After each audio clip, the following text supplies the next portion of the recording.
Budget দ্বিগুণ, স্বাস্থ্য budget 3 গুণ করা সম্ভব ছিল। পাচার করা এই টাকা আপনাদেরই টাকা। তারা প্রকাশ্যে আপনাদের কষ্টার্জিত টাকা লুট করে বিদেশে ভোগবিলাসে ব্যয় করছে। সম্প্রতি গার্ডিয়ান পত্রিকাতেও পাচার করা টাকায় গড়ে তোলা সম্পদের পাহাড় নিয়ে একটা সচিত্র প্রতিবেদন প্রকাশিত হয়েছে। পাচার করা এই সীমাহীন অর্থ এখন আবার দেশে গোলযোগ সৃষ্টি করে তারা এদেশে ফিরে আসার সুযোগ সৃষ্টির কাজে ব্যয় করছে। আপনারা দেখতেই পাচ্ছেন এই টাকা কিভাবে দেশের সংহতির বিরুদ্ধে সকল প্রকার অপপ্রচারের কাজে লাগানো হচ্ছে। প্রতি বছর অর্থনৈতিক প্রবৃদ্ধির যে হার দেখানো হয়েছে সেটাও মন গড়া। দেশকে এবং পৃথিবীকে বলা হচ্ছিল কি সুন্দর দেশ বাংলাদেশ, লাফিয়ে লাফিয়ে তার উন্নয়নে গিয়ে চলছে। এখন বাংলাদেশ ব্যাংকের বড় কাজ হলো পাচার করা টাকা দেশে ফিরিয়ে আনা। তারা তাদের সর্বোচ্চ ক্ষমতা দিয়ে সেটা চেষ্টা করছে। কাজটা কঠিন, কারণ এই বিষয়ক আইন কঠিন। আমরা বাংলাদেশ ব্যাংকের সাহস ও সমর্থন দিয়ে যাচ্ছি। বারবার বলছি, অন্তর্বর্তী সরকারের আমলে আংশিক টাকা হলেও যেন ফেরত আনা যায়। প্রিয় দেশবাসী, অন্তর্বর্তীকালীন সরকার দায়িত্ব নেওয়ার পর বিভিন্ন খাতে সংস্কারের লক্ষ্যে গুম কমিশন সহ 15টি কমিশন গঠন করেছে। এইসব কমিশন পূর্ণ উদ্যমে তাদের কাজ করে যাচ্ছে। গুম কমিশন গত পরশু তাদের প্রতিবেদনের প্রথম খণ্ড আনুষ্ঠানিকভাবে পেশ করে গেছেন। গুমের শিকার বহু পরিবারের নিরাপত্তার স্বার্থে এটা এখন প্রকাশ করা যাচ্ছে না। এই প্রতিবেদন পড়ার আগেই আপনাদেরকে সাবধান করে রাখি, এটা একটা লোমহর্ষক প্রতিবেদন। মানুষ মানুষের প্রতি কি পরিমাণ নৃশংস হতে পারে এতে আছে তার বিবরণ। অবিশ্বাস্য বর্ণনা। সরকারের আক্রোশের শিকার হয়ে ঘটনাচক্রে যারা এখনো বেঁচে আছেন তারা আজ পর্যন্ত মুখ খুলতে সাহস করছেন না। তাদের ভয় কিছুতেই কাটছে না। তাদের ভয় হঠাৎ যদি ওই জালেমরা আবার ক্ষমতায় আসে তাহলে তাদের প্রতি এরা নৃশংসতম হবে। গত সরকারের ঘৃণ্যতম অধ্যায়ের ঐতিহাসিক দলিল হিসেবে এই প্রতিবেদন অমর হয়ে থাকবে। আমি আশা করছি কমিশনগুলো এখন থেকে নিয়মিতভাবে তাদের নির্ধারিত সময়ের মধ্যে তাদের প্রতিবেদন ও সুপারিশমালা পেশ করতে থাকবে। প্রিয় দেশবাসী, আমাদের সংস্কারের যে আকাঙ্ক্ষা সেটি বাস্তবায়নে প্রতিটি কমিশনই আমাদের জন্য গুরুত্বপূর্ণ। তবে নির্বাচন ব্যবস্থা সংস্কার ও সংবিধান সংস্কার কমিশনের কথা আমি একটু আলাদাভাবে বলতে চাই। কেননা এই দুটি কমিশনের সুপারিশের উপর প্রধানত নির্ভর করছে আমাদের আগামী নির্বাচন প্রস্তুতি ও তারিখ। এই প্রসঙ্গে বড় খবর হলো প্রধান নির্বাচন কমিশনার সহ নির্বাচন কমিশন গঠন করা হয়ে গেছে। কমিশন দায়িত্ব গ্রহণ করেছে। এখন থেকে তাদের হাতে দায়িত্ব ন্যস্ত হলো ভবিষ্যৎ সরকার গঠন করার প্রক্রিয়া শুরু করার। তারা তাদের প্রস্তুতির কাজ শুরু করেছেন। তাদের হাতে অনেক কাজ। প্রথমে সবচেয়ে বড় কাজ ভোটার তালিকা হালনাগাদ করা। এটা এমনিতেই কঠিন কাজ। এখন কাজটা আরও কঠিন হলো এই জন্য যে গত 3টা নির্বাচনে ভোটারদের অংশগ্রহণ করার সুযোগ ছিল না। ভোটার তালিকা যাচাই করার সুযোগ হয়নি কারো। গত 15 বছরে যারা ভোটার হওয়ার যোগ্য হয়েছে তাদের সবার নাম ভোটার তালিকায় তোলা নিশ্চিত করতে হবে। এটা একটা বড় কাজ।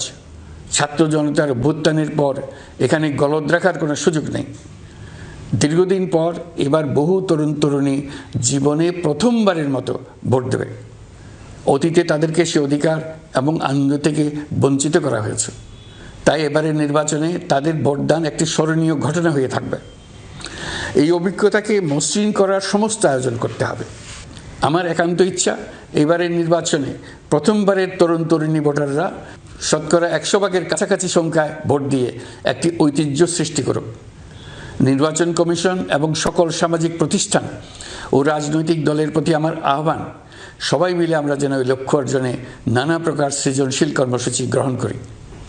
এখন থেকে সবাই মিলে এমন একটা ঐতিহ্য সৃষ্টি করি যেন স্থানীয় নির্বাচন সহ সকল নির্বাচনে সকল কেন্দ্রে প্রথমবারের ভোটাররা 100% কাছাকাছি সংখ্যায় ভোটদান নিশ্চিত করবে। এটা নিশ্চিত করতে পারলে ভবিষ্যতে কোনো সরকার মানুষের ভোটাধিকার কেড়ে নেবার সাহস করতে পারবে না। নতুন ভোটার ছাড়াও যাদের আগে থেকে ভোটার তালিকায় নাম থাকার কথা ছিল তারা ভোটার তালিকায় আছে কিনা তা নিশ্চিত করতে হবে। বিশেষ মনোযোগ দিয়ে ভুয়া ভোটারদেরকে তালিকা থেকে বের করে দিতে হবে। এবার আমরা প্রবাসী বাংলাদেশিদেরকে ভোট দেওয়া নিশ্চিত করতে চাই। অতীতে আমরা এই ব্যাপারে অনেকবার আশ্বাসের কথা শুনেছি। এই সরকারের আমলে এটা যেন প্রথমবারের মতো বাস্তবায়িত হয়, এটা আমরা নিশ্চিত করতে চাই। এর জন্য একটা নির্ভরযোগ্য ব্যবস্থা করতে হবে।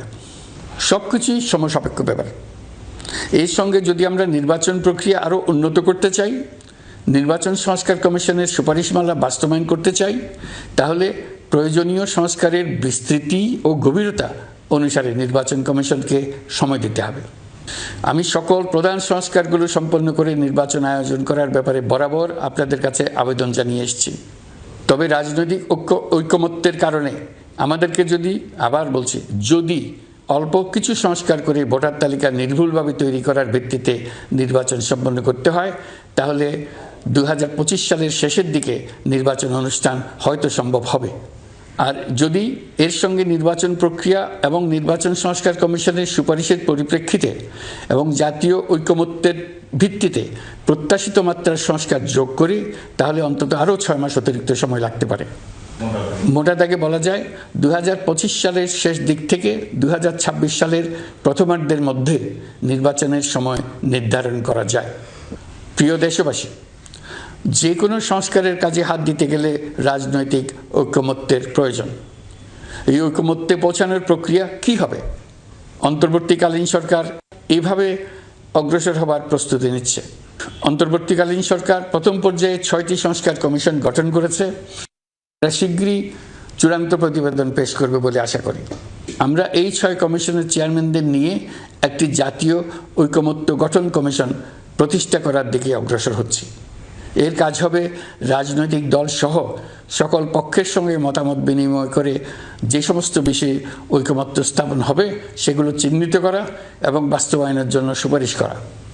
যেহেতু জাতীয় ঐকমত্য প্রতিষ্ঠা করা অন্তর্বর্তীকালীন সরকারের অতি গুরুত্বপূর্ণ দায়িত্ব, তা বিবেচনা করে আমি এই কমিশনের চেয়ারম্যানের দায়িত্ব পালন করব। আমার সাথে এই কমিশনের সহসভাপতির দায়িত্ব পালন করবেন অধ্যাপক আলী রিয়াজ। কমিশন প্রয়োজন মনে করলে নতুন সদস্য কোঅপ্ট করতে পারবে। প্রথম 6টি কমিশনের চূড়ান্ত প্রতিবেদন পাওয়ার পর আগামী মাসেই জাতীয় ঐকমত্য গঠন কমিশন তার কাজ শুরু করতে পারবে বলে আমি আশা করছি। এই নতুন কমিশনের প্রথম কাজ হবে নির্বাচন অনুষ্ঠানের জন্য যে সমস্ত সিদ্ধান্ত জরুরি সেই সমস্ত বিষয়ে তাড়াতাড়ি ঐকমত্য সৃষ্টি করা এবং সকলের সঙ্গে আলোচনা করে কোন সময় নির্বাচন অনুষ্ঠান করা যায় সেই ব্যাপারে পরামর্শ চূড়ান্ত করা। প্রিয় দেশবাসী, নির্বাচন আয়োজন ও সংস্কার ছাড়াও আপনারা আমাদের উপর অনেকগুলো দায়িত্ব দিয়েছেন। এর মধ্যে রয়েছে অর্থনীতি পুনরুদ্ধার ও মানুষের জীবনমান উন্নয়ন। ফ্যাসিবাদী সরকারের কাছ থেকে আমরা বিপর্যস্ত এক অর্থনীতি পেয়েছি। আমাদের বৈদেশিক রিজার্ভ তলানিতে গিয়ে ঠেকেছিল। 2024 সালের নভেম্বরে রপ্তানি আয়ের পরিমাণ ছিল $4.12 বিলিয়ন, যা আগের মাসের তুলনায় 15.63% বেশি। সামগ্রিকভাবে 2024 সালের জুলাই নভেম্বর সময়কালে রপ্তানি $16.11 বিলিয়ন মার্কিন ডলারে পৌঁছেছে। গত বছর একই সময়ে রপ্তানি আয় ছিল $14.34 বিলিয়ন মার্কিন ডলার। বছরের হিসাবে এই প্রান্তিকে রপ্তানি আয়ের প্রবৃদ্ধি 12.34%। বৈদেশিক মুদ্রার রিজার্ভ $19 বিলিয়ন পৌঁছেছে। এসবের মাধ্যমে আমাদের অর্থনীতি ঘুরে দাঁড়াতে শুরু করেছে। পরিস্থিতির উন্নতি হচ্ছে। গার্মেন্টস শ্রমিক ভাই বোনেরা বাংলাদেশের অর্থনীতির অন্যতম চালিকা শক্তি। তাদের বার্ষিক মজুরি 9% বাড়ানোর সিদ্ধান্ত হয়েছে। মূল্যস্ফীতির বিষয়টি বিবেচনা করে শ্রমিক ইউনিয়ন মালিক পক্ষের সঙ্গে আলোচনার ভিত্তিতে এটি নির্ধারণ করা হয়েছে। মূল্যস্ফীতি নিয়ন্ত্রণে সরকার আন্তরিকভাবে কাজ করছে। স্বীকার করতে দ্বিধা নেই, এক্ষেত্রে কাঙ্ক্ষিত সাফল্য আমরা এখনও পাইনি। তবে আমার বিশ্বাস মূল্যস্ফীতি শিগগিরই কমে আসবে। গত কয়েক মাসে বাজারে কিছু পণ্যের দাম বেড়েছে। আমরা সরবরাহ বাড়িয়ে, আমদানিতে শুল্ক ছাড় দিয়ে, মধ্যস্বত্বভোগীদের দৌরাত্ম্য কমিয়ে এবং বাজার তদারকির মধ্য দিয়ে জিনিসপত্রের দাম কমিয়ে আনার চেষ্টা করছি। পরিবহন খাতে চাঁদাবাজি এখনও পুরোপুরি বন্ধ করা যায়নি। এটা সম্ভব হলে আমরা আশা করি জিনিসপত্রের দাম আরও কমে আসবে। আমরা আপনাদের কষ্টে সমব্যথী। তবে আমরা জানি সরকারের কাজ কেবল সমবেদনা জানানো নয়। আমরা আপনাদের কষ্ট কমিয়ে আনতে সকল রকম চেষ্টা চালিয়ে যাচ্ছি। আসন্ন রমজানে দ্রব্যমূল্য সহনীয় রাখতে আমরা সবার সহযোগিতা চাই। আমরা ইতিমধ্যে ব্যবসায়ীদের সঙ্গে কথা বলেছি। তারা আমাদের কাছে ওয়াদা করেছে বাজারে পণ্য সরবরাহে কোনো সংকট হবে না। অতিরিক্ত মুনাফার লোভে যদি কেউ কৃত্রিম কোনো সংকট সৃষ্টির চেষ্টা করে আমরা তাকে